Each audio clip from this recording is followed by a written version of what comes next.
Les animaux font partie de notre quotidien, mais ils restent pour nous une énigme, pour plusieurs raisons, dont voici aujourd'hui la première. Nous croyons avoir tout compris en imaginant que les animaux seraient des machines très compliquées, fabriquées par le hasard, à la différence de nos machines fabriquées par intelligence. Nous pensons d'ailleurs avoir tout compris sur l'homme en imaginant que nous serions nous aussi des machines un peu plus compliquées. Du coup, nous ne voyons pas de différence de nature entre l'homme et l'animal, qui sont tous deux des machines.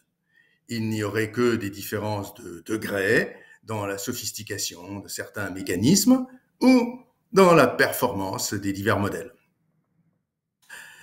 Nos vétérinaires et nos médecins sont alors des mécaniciens. Des industries fournissent tout le nécessaire à de grands garages, appelés cliniques ou hôpitaux, où l'on procède aux réparations ou à la mise à la casse. Tout cela est une mythologie, ou plutôt, c'est une moitié de mythologie. Il n'y a pas de machine sans intelligence technicienne. Pouvoir fabriquer des machines, c'est, disait Bergson, une définition de l'intelligence.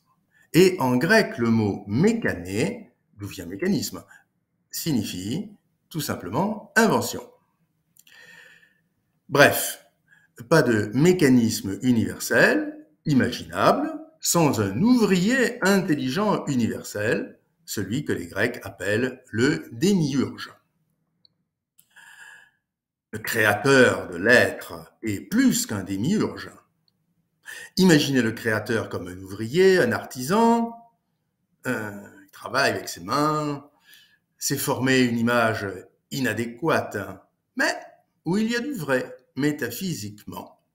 C'est une telle image qu'on appelle un mythe. Alors, enlevez le mécanicien, il reste la machine.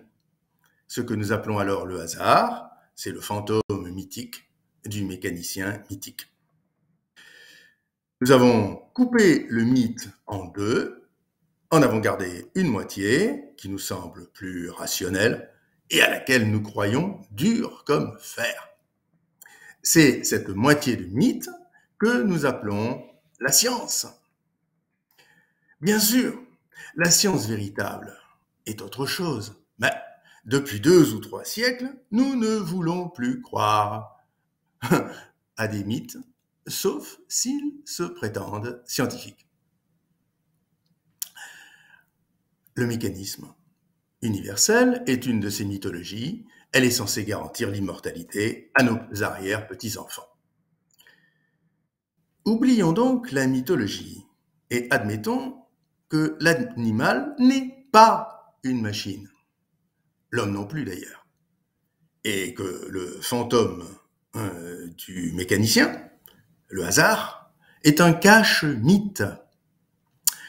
Voilà déjà des vérités formidables. Mais l'animal reste une énigme. Nous continuerons ici d'en rechercher la clé.